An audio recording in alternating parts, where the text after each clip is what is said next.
Film की शुरुआत होती है एक बंदे जुओ हुआन से। अब भाई साहब कोई आम बंदा नहीं है, ये है professional animal trainer. Tiger train करना, लाइव स्ट्रीम चलाना, फैन बेस संभालना, सब कुछ एकदम प्रॉपर चलता है। अब बेचारे जुओ हुआन पूरे कॉन्फिडेंस में कैमरे के सामने खड़े थे। देखो दोस्तों, आज टैंग करेगा टाइगर शेक। लेकिन जनाब टैंग भाई ने एकदम इग्नोर मार दी, ना डांस ना हिलना। बंदा कैमरे के सामने झेम किया। फिर अचानक टैंग ने थोड़ा सा मूव किया, बस जुओ हुआन तो झूम उठे। देखा, मैंने बोला था ये टैलेंट मेरे घर की जीन में है। शायद सच में था, क्योंकि उनकी छोटी बेटी सुआ भी डांस की फैन थी, पर बेचारी थोड़ी शर्मीली। जैसी बापू आते वो झट से प्रैक्टिस बंद कर देती। जो हुआन बोले, बेटी ये डांस का जोश तो मेरे हर सेल में है, और फिर खुद डांस करने लगते। बेटी से भी बढ़िया स्टेप्स। पर सुआ बोली, बस करो पापा, बाहर जाओ। और बापू हंसते हुए बाहर निकल गए। घर में इनके साथ एक और वीआईपी मेंबर रहता था, एक मोटा सा ऑरेंज बिल्ली। वो साहब सोफे पे टिके रहते, टीवी देखते और अपनी पूंछ हिलाते रहते जैसे कोई जज हो। फिर अचानक टीवी पे ब्रेकिंग न्यूज आती है, एक नया वायरस फैल रहा है बड़ी तेजी से। उस दिन जुओ हुआन अपनी बेटी सुआ का बर्थडे पार्टी रखे हुए थे। ग्रैंडमा वीडियो कॉल पे आई, बोली मेरे पास गिफ्ट है तेरे लिए, और स्क्रीन पे एक दिल बना के दिखाती हैं। जुओ हुआन बोले, पहले बोल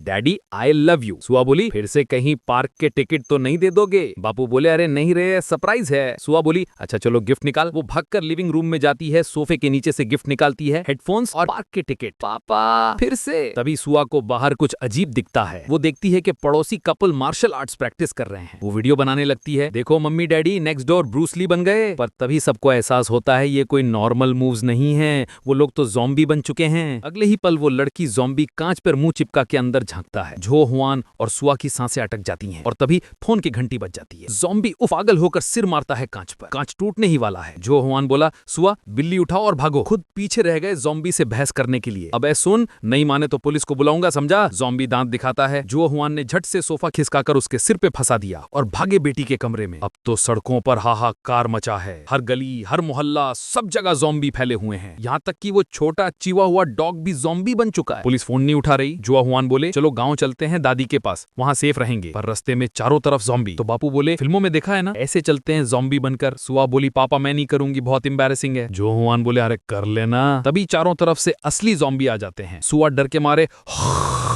करती है, और उसकी एक्टिंग तो ऐसी कि खुद ज़ॉम्बी भी सोच में पड़ गए। जुआ हुआन उसे देखकर गर्व से भर गया और तुरंत उसकी नकल करने लगा। पर मजाक ज्यादा देर नहीं चला। ज़ॉम्बी फिर से भागे उनके पीछे। दोनों जान बचाकर दौड़े। सुआ फिसल गई, गिर गई। एक ज़ॉम्बी झपटने ही वाला था कि जुआ हुआन बीच में आ गए। पर पता चला वो ज़ॉम्बी दादी के दांतों वाला नकली डेंचर पहना था। अरे भगवान, बच गए। दोनों किसी तरह कार तक पहुंचे। जुओ ने सुआ को छुपाया, खुद दौड़कर कार ले आए। ड्राइव करते हुए बोले, अब सेफ हैं। पर तभी देखते हैं सुआ का मूड बदल गया है। उसकी उंगली पर काट का निशान। पापा, मुझे वो ज़ॉम्बी बच्चा काट गया था। जो हुआन की आंखें भर आईं, कुछ नहीं होगा पापा, है ना? पर सुआ के अंदर वायरस तेजी से फैल रहा था। उसकी आंखें सफेद, सांसें भारी, और कुछ सेकंड बाद वो ज़ॉम्बी बन गई। कार रुकती है, जुओ ब्रेक मारता है, सुआ दहाड़ती है। वो उसे पकड़कर पीछे की सीट में बांध देता है, पर वो छटपटाती है, सिर मारती है, और फिर थोड़ी शांत हो जाती है। किसी तरह गांव पहुंचते हैं। दादी पूछती हैं, अरे मेरी सुआ कहाँ है? जो हुआन बोले, माँ वो थोड़ा बीमार है। दादी दौड़कर जाती हैं, कमरे में सुआ को देखती हैं। वो गुर्राती है, काटने की कोशिश करती है, पर दादी भी कोई कम नहीं। कराटे ग्रैंड मास्टर निकली, 2 मूव में सुआ को धराशायी कर दिया। जो हुआन की सारी बातें सुनकर दादी फूट फूट कर रोने लगी।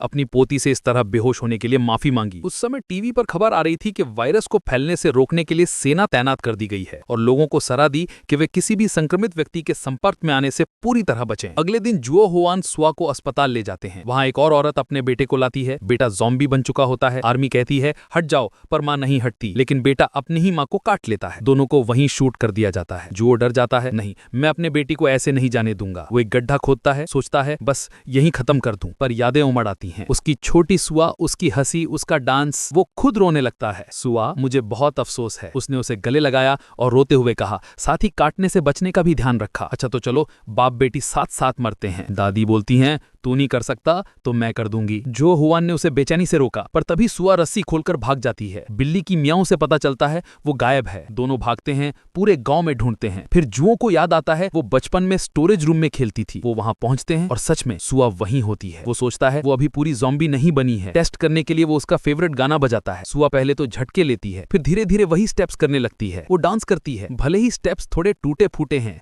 पर जुआ हुआन की आंखों से आंसू निकल आते हैं। देखा माँ, मेरी बेटी अभी भी भी जिंदा है। वैज्ञानिक भी कहते हैं वायरस ब्रेन डैमेज करता है, लेकिन अगर ब्रेन को म्यूजिक या स्टिमुलस मिले तो यादें वापस आ सकती हैं। दादी बोली ठीक है, अगर ये सच में मेरी सुआ है तो ये मेरी स्पेशल एग फ्राइड राइस खा लेगी। दोनों उसकी तरफ देखते हैं, सुआ सूंघती है और फिर मुंह घुमा लेती है। बस जब जुओ हुआन और दादी दोनों पूरी तरह निराश हो रहे थे, तभी सुआ ने मसालेदार फ्राइड इंटेस्टाइन देख लिए और झट से उसे उठाकर खाने लगी। बापू बोले वाह, तो ये तो अभी भी मेरी बेटी है, यादें तो अभी भी हैं। दोनों खुश होकर बोले हाँ भाई, ये सच में अभी भी हमारी सुआ है। तभी जुओ हुआन का बेस्ट फ्रेंड डोंगबेई सुनता है कि जुओ हुआन गांव लौट आए हैं और सीधे विजिट करने आ गया। जुओ हुआन और दादी तुरंत उसे रोकने लगे कि भाई अंदर मत आ, लेकिन डोंगबेई ने झलक मारी और देखा सुआ को और खुश होकर अंदर झट से घुसा और सामने देखा सुआ का ग्राउल और सफेद आंखें। जुओ हुआन ने हंसते हुए कहा अरे भाई बस प्यूबर्टी है, थोड़ा अजीब मूड में है। डोंगबेई ने सिर हिलाया मानो भरोसा हो गया, लेकिन जैसे ही बाहर गया फोन निकाला पुलिस को कॉल करने के लिए। जुओ हुआन ने झट से पकड़ लिया और फोन छीन लिया। क्या कर रहा है? सुआ ज़ॉम्बी नहीं है, ये अभी भी जिंदा है और डांस करना भी जानती है, और हाँ बीफ इंटेस्टाइन भी खा लेती है जैसे मैं। डोंगबेई ने सुआ का डांस वीडियो देखा और बोला भाई मूवमेंट्स तो डरावने हैं, डांस कुछ भी नहीं। और बोला थोड़ी यादें बची हैं तो क्या हुआ। लेकिन जुओ हुआन का मन तो तय था, मैं इसको फिर से इंसान बनाऊंगा, ट्रेनिंग शुरू करूंगा, टाइगर भी ट्रेन कर सकता हूं, ये क्यों नहीं। डोंगबेई थोड़ी फिक्रमंद, अरे भाई अगर ये दादी को काट दे और पूरे गांव में फैल जाए तो। जुओ हुआन हंसते हुए, भाई अगर तेरी बेटी होती तो तू छोड़ देता, मैं अभी शादी भी नहीं किया। इस बीच दादी सुआ का बाल धो रही थी और गले में दरारें देखकर रो पड़ती हैं। बेटी इतनी तकलीफ। जैसे ही सुआ दादी को ग्राउंड करे तो तुरंत सिर पानी में ढक। जब जुओ हुआन घर लौटा, सुआ गहरी नींद में सो चुकी थी। दादी बोली खाना खाया, नहाया, अब बहुत अच्छे से सो रही है। अगले दिन जुओ हुआन प्लान करता है कि सुआ को ले जाए ताकि डोंगबेई आराम महसूस करे। तभी डोंगबेई को पता चलता है कि अमेरिका इलाज पर रिसर्च करने वाला है, तो वो तय करता है ठीक है जुओ, हम सुआ को ट्रेन करेंगे जब तक ट्रीटमेंट नहीं आ जाता। सीक्रेसी के लिए दोनों सुआ को एक सुनसान द्वीप पर नाव में ले जाते हैं। जुओ हुआन समझाते हैं सुआ हाथ मिलाने के लिए है, काटना नहीं। पर सुआ झट से हाथ को बार बार काटती है। डोंगबेई चीखता है और इससे सुआ और एक्साइटेड हो जाती है। डोंगबेई भागना चाहता है, लेकिन जुओ हुआन कहते हैं अरे भाई टाइगर के पीछे से मुड़कर भागना मतलब मौत। तो गरीब डोंगबेई पीछे पीछे भागता रहता है। अगला training exercise social skills training. 2 बार पलक झपकाना मतलब बहुत पसंद है। सुआ ने झट से किया। जुओ हुआन भावुक, देखो माँ, सुआ ने मुझसे कहा वो खाना चाहती है। सुआ ने होंठ चाटा और दांत दिखाए, लगभग आक्रमण करने वाली मूव्स। पर जुओ हुआन ने सीटी बजाई और सुआ डरकर रुक गई। असल में डर मार्शल आर्ट्स वाली दादी से था। अगले दिन जुओ हुआन ने नई मेथड ट्राई की, एक्सरसाइज के जरिए मेमोरी रिकवरी। परिणाम बढ़िया। सुआ ने अपने पुराने स्कूल के मूवमेंट्स याद कर लिए। जुओ हुआन खुश होकर फोटो खींचते हैं। शाम को दादी ने सुआ को खूब खिला दिया ताकि किसी को काटे नहीं। टीवी पे न्यूज, वायरस के केस घटे, इनाम बढ़ाया गया। 100 मिलियन किसी ने रिपोर्ट किया तो, और टीवी स्विच हुआ ब्लैक कैट चैनल। अगले दिनों जुओ हुआन और डोंगबेई ट्रेनिंग जारी रखते हैं। 1 साल से ज्यादा बीत चुका था। एक दिन जुओ हुआन कमांड देते हैं रुक जाओ, और जोखिम उठाते हुए वो अपना हाथ आगे बढ़ाता है। सुआ दांत दिखाती है, लगती है काटने वाली, पर आखिर में खुद रोक लेती है। जुओ हुआन भावुक होकर आंसू बहाते हैं। अब लैंग्वेज ट्रेनिंग शुरू। जुओ हुआन सिखाते हैं ये ज़ॉम्बी ग्रीटिंग है, अब कॉल करो डैडी। सुआ कोशिश करती है पर नहीं बोल पाती। दादी आती है, चलो अपनी बोलो दादी, पर रिजल्ट वैसा ही। यहाँ तक कि मोटा ऑरेंज कैट भी दादी दादी करके सुआ का मजाक उड़ा देता है। दादी का आइडिया सुआ पे मेकअप करके ज़ॉम्बी वाला लुक हटा दें। जुओ हुआन बाहर जाकर कॉस्मेटिक्स लेता है। वहां देखते हैं पुराना चेहरा। जुओ हुआन घुटनों के बल झुक जाता है। आखिर में देखा गया ये जुओ हुआन की पहली लव यॉन हुआ। अब स्कूल की टीचर बन चुकी हैं। उन्हें एक दूसरे को देखे हुए काफी समय हो गया था। वो ये भी नहीं जानती थी कि जुओ हुआन की एक बेटी है। यन हुआ तरह तरह के सवाल पूछती रहती हैं और उसके घर जाना चाहती हैं, जिससे जुओ हुआन तुरंत कार से बाहर निकलने को कहता है, मैं चलना चाहता हूं, इसे एक्सरसाइज समझो। शाम को जुओ हुआन और डोंगबेई पी रहे थे, तभी यॉन हुआ आती है। उसे बताया गया था कि जुओ की बेटी ब्रेन डिजीज में है। वो सच्चाई जानकर चाहती है कि सुआ स्कूल जाए, लेकिन जुओ हुआन बहाने बनाते हैं, नहीं अभी सही नहीं है। टीवी कहता है ज़ॉम्बी पमारी खत्म होने वाली है। यॉन हुआ चौंकती है, मुझे ज़ॉम्बी सबसे नापसंद है। फिर पता चलता है उसका मंगेतर ज़ॉम्बी बन गया था और यॉन हुआ ने खुद उसे विदा किया। अब वो ज़ॉम्बी हंटर बन चुकी हैं, डरावना अतीत पार करने के लिए। जुओ हुआन देखता है सुआ टीवी देख रही है। कॉस्प्ले फेस्टिवल का कमर्शियल आता है। सुआ की आंखें चमक जाती हैं। अगली सुबह जुओ हुआन सियोल जाकर कुछ सामान लेने जाते हैं। पुराने फोटो देखते हैं। माफ करना बेटा, पापा मैंने ही आपको थकाया। जुओ हुआन बोले, मैं मेहनत कर रहा हूँ तुम्हारे लिए, पर मुश्किल है। फिर दोनों डांस करते हैं, खूब मस्ती। पर जुओ हुआन का चेहरा अचानक फीका पड़ जाता है। ये सिर्फ इल्यूजन था। दिल तो टूट रहा था। पुरानी सुआ याद आ रही थी। तभी उसने देखा पिछले साल का कॉस्प्ले फेस्टिवल फोटो। अब समझ आया क्यों उसकी आंखें चमक रही थी। जुओ हुआन डोंगबेई से कहते हैं, चलो सुआ को फेस्टिवल ले चलते हैं, शायद मेमोरी रिकवर हो जाए। सुआ ने अब तक किसी को काटा नहीं, लेकिन डोंगबेई मना कर देता है, भीड़ में ले जाना खतरनाक है। जुओ हुआन विनती करते हैं, डोंगबेई नरम पड़ जाता है। जुओ हुआन खुश होकर घर दौड़ते हैं। नहीं सोचा था योन हुआ दादी के साथ डिनर कर रही है। दादी कहती हैं, अरे कैसे नहीं बुलाएंगे, आई दूर से, सुआ सो रही है, कोई दिक्कत नहीं। तभी सुआ का बेडरूम का दरवाजा खुलता है। योन हुआ देखना चाहती है। जो हुआन जल्दी दौड़कर सुआ को धकेल देते हैं। सुआ इंट्रोवर्ट, अजनबी से डरती है। अंदर से हड्डियों के टूटने की आवाज आती है।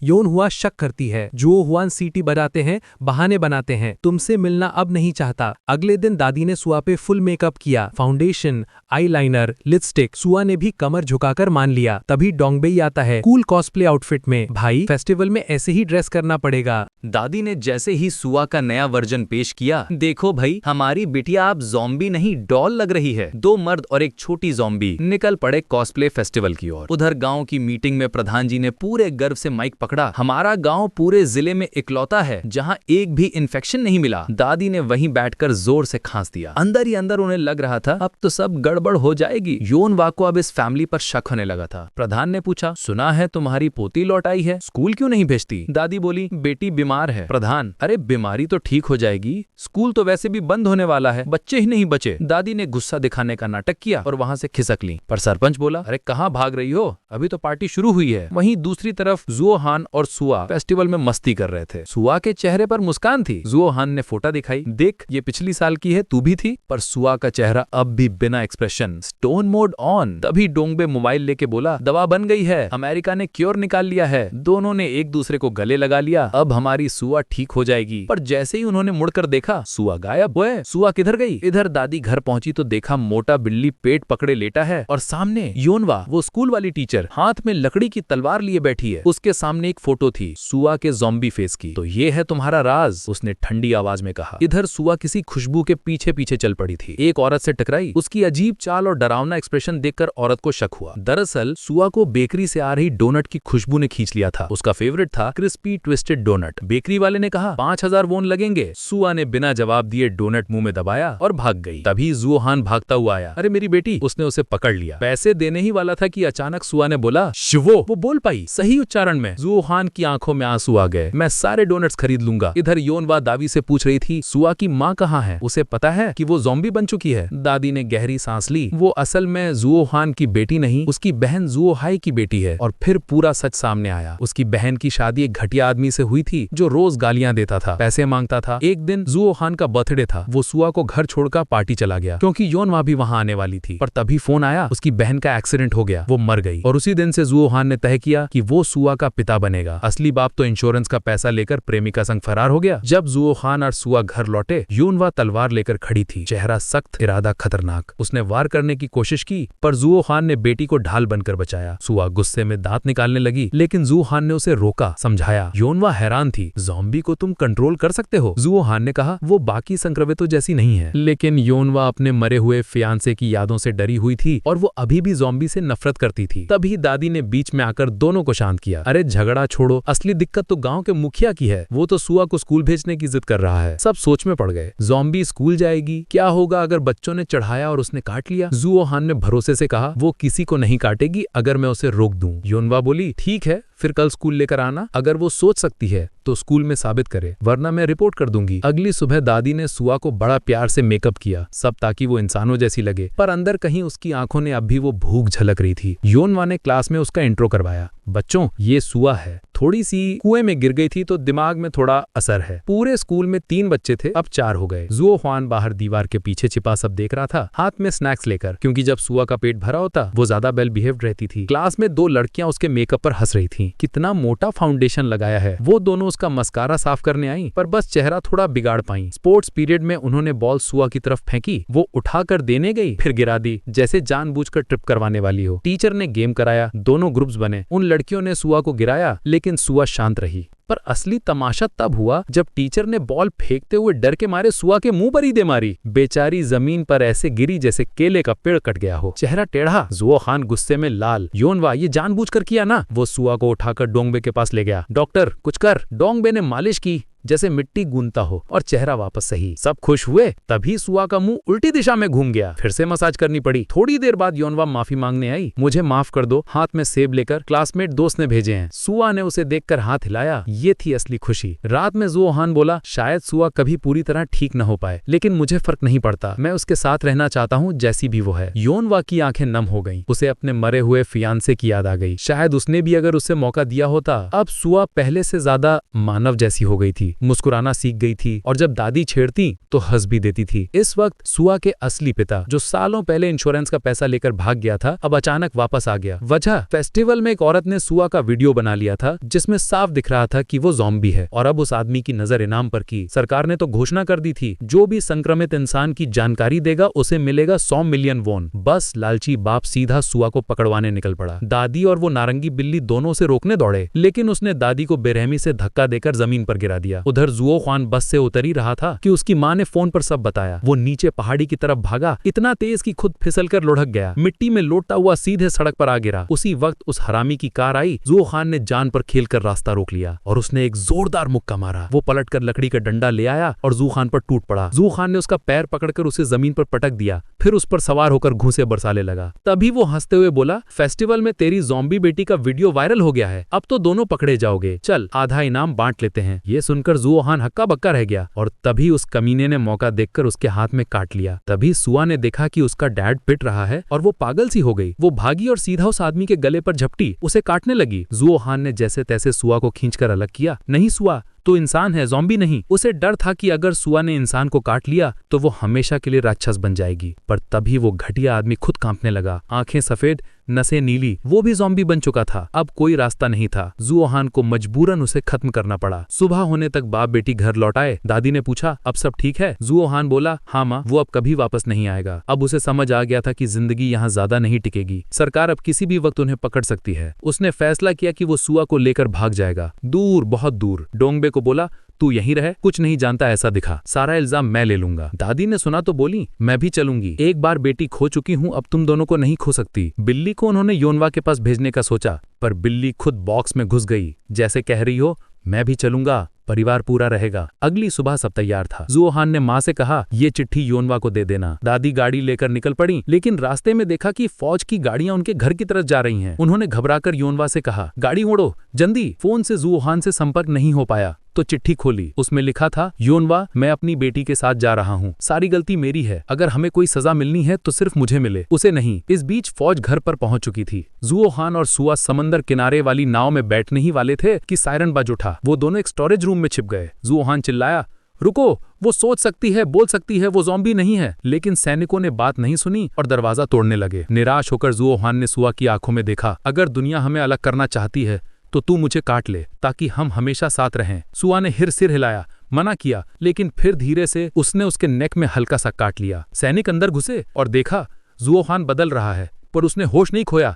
वो आगे बढ़ा और अपनी बेटी को गोलियों से बचा लिया। सुआ ने अपने पिता को गिरते देखा और उसी वक्त पहली बार उसके मुंह से निकला, पापा। कुछ महीने बाद सुआ पूरी तरह ठीक हो चुकी थी। उसकी आंखों से धुंधली सफेदी गायब थी, अब उनमें फिर से वही चमक थी। सब खुश थे, लेकिन सुआ ने बस एक सवाल पूछा, पापा कहाँ है? डॉक्टरों ने बताया, वो मरे नहीं, कोमा में है। दरअसल सुआ के हाथों से हुई छोटी छोटी खरांचों और उसके इम्यून सिस्टम ने ज़ॉम्बी वायरस के खिलाफ एंटीबॉडी बना दी थी। डॉक्टरों ने उन्हीं एंटीबॉडी को सुआ में ट्रांसफर किया और नतीजा ये हुआ कि सुआ पूरी तरह ठीक हो गई। जब सुआ ने आंखें खोली, दादी ने उसे एक पुरानी नोटबुक दी। उसमें लिखा था, सुआ कब क्या खाती है, कब गुस्सा करती है, कब मुस्कुराती है, चाहे वो बीमार हो या ज़ॉम्बी, वो हमेशा मेरी बेटी रहेगी। सुआ की आंखें भर आईं, पर उसके पापा अब भी बेहोश थे। कुछ समय बाद सुआ ने वही गाना लेकर डांस कंपटीशन में हिस्सा लिया जो वो अपने पिता के साथ प्रैक्टिस करती थी। नीचे दादी और उनके दो पुराने दोस्त झंडे लहराकर चीयर कर रहे थे। योनवा ने उस डांस का वीडियो अस्पताल में जाकर जुओ खान को दिखाया और तभी उसके हाथों की उंगलियां म्यूजिक के बीट पर हल्की हल्की थिरकने लगी। योनवा मुस्कुरा उठी, लगता है वो फिर से नाचना चाहता है। और यही थी उस ज़ॉम्बी कहानी की असली बात। ये डर की कहानी नहीं थी, बल्कि